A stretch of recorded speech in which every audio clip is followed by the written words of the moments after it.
was a little lady who stood at the open door of the castle.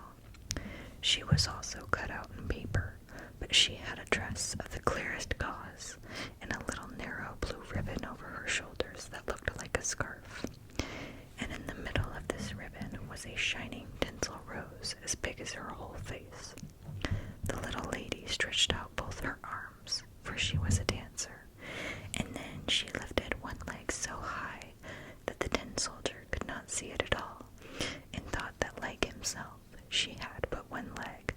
That would be the wife for me, thought he, but she is very grand. She lives in a castle, and I have only a box, and there are 25 of us in that. It is no place for her, but I must try to make acquaintance with her. And then he lay down at full length behind a snuff box which was on the table.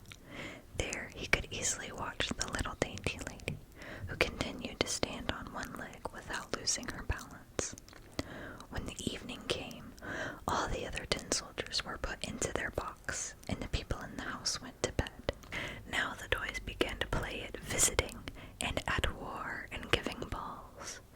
The tin soldiers rattled in their box, for they wanted to join, but could not lift the lid. The nutcracker threw somersaults, and the pencil amused itself on the table. There was so much noise that the canary woke up and began to speak too, and even in verse. The only two who did not stir from their places were the tin soldier and the dancing lady. She stood straight up on the point of one of her toes, and stretched out both her arms, and he was just as enduring on his one leg, and he never turned his eyes away from her. Now the clock struck 12, and bounce! The lid flew off the snuff box, but there was not snuff in it, but a little black goblin. You see, it was a trick. "Tin soldier," said the goblin, "will you keep your eyes to yourself?" But the tin soldier pretended not to hear him. "Just you wait until tomorrow," said the goblin.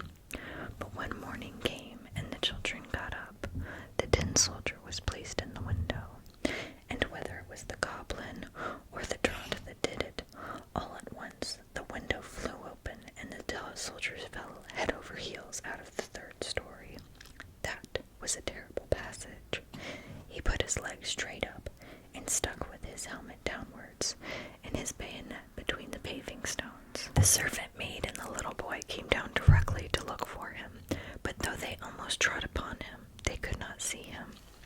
If the soldier had cried out, "Here I am," they would have found him, but he did not think it fitting to call out loudly because he was in uniform. Now it began to rain. The drops soon fell thicker, and at last it came down in a complete stream. When the rain was past, two street boys came by. "Just look," said one of them. "There lies a tin soldier. He shall go out sailing." And they made a boat out of newspaper, and put the tin soldier in the middle of it. And so he sailed down the gutter, and the two boys ran beside him and clapped their hands. Goodness preserve us, how the waves rose in that gutter, and how fast the stream ran. But then it had been a heavy rain. The paper boat rocked up and down, and sometime turned round so rapidly that the tin soldier trembled, but he remained firm, and never changed countenance, but looked straight before him, and shouldered his musket. All at once the boat went into a long drain, and it became as dark as it had been in his box. "Where am I going now?" he thought. Yes, that's the goblin's fault. Ah, if the little lady only sat here with me in the boat, it might be twice as dark for what I should care." Suddenly there came a great water rat, which lived under the drain. "Have you a passport?" said the rat. "Give me your passport." But the tin soldier kept silence and held his musket tighter than ever. The boat went on, but the rat came after it. Ah, how he gnashed his teeth and called out to the bits of straw and wood, Hold him. He hasn't paid toll. He hasn't shown his passport." But the stream became stronger and stronger. The tin soldier could see the bright daylight where the arch ended, but he heard a roaring noise, which might well frighten a bolder man. Only think, just where the tunnel ended, the drain ran into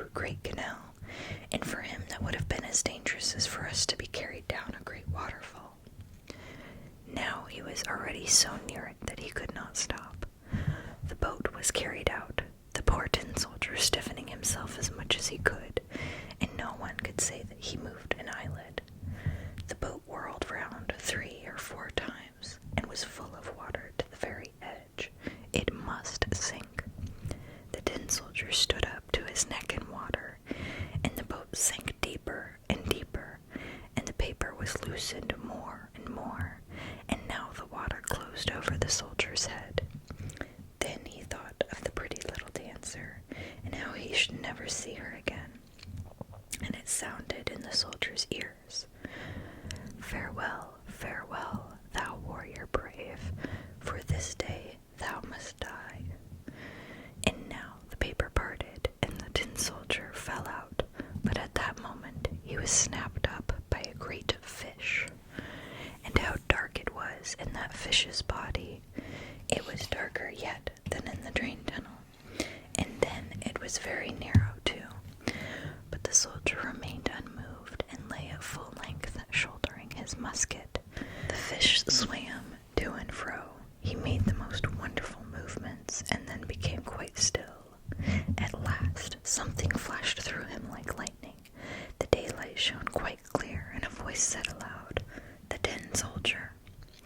The fish had been caught, carried to market, bought, and taken into the kitchen, where the cook cut him open with a large knife. She seized the soldier round the body with both her hands, and carried him into the room, where all were anxious to see the remarkable man who had traveled about in the inside of a fish. But the tin soldier was not at all proud. They placed him on the table, and there, no, what curious things may happen in the world, the tin soldier was in the very room in which he had been before.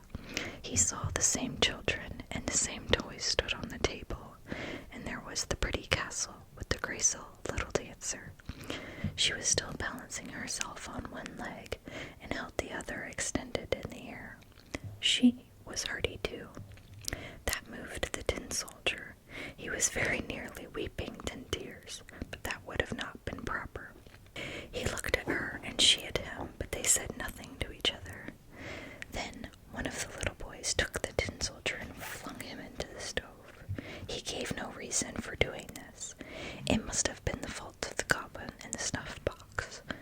The tin soldier stood there quite illuminated, and felt heat that was terrible, but whether this heat proceeded from the real fire or from love, he did not know. The colors had quite gone off from him, but whether that had happened on the journey or had been caused by grief, no one could say. He looked at the little lady, she looked at him, and he felt that he was melting, but still stood firm, shouldering his musket.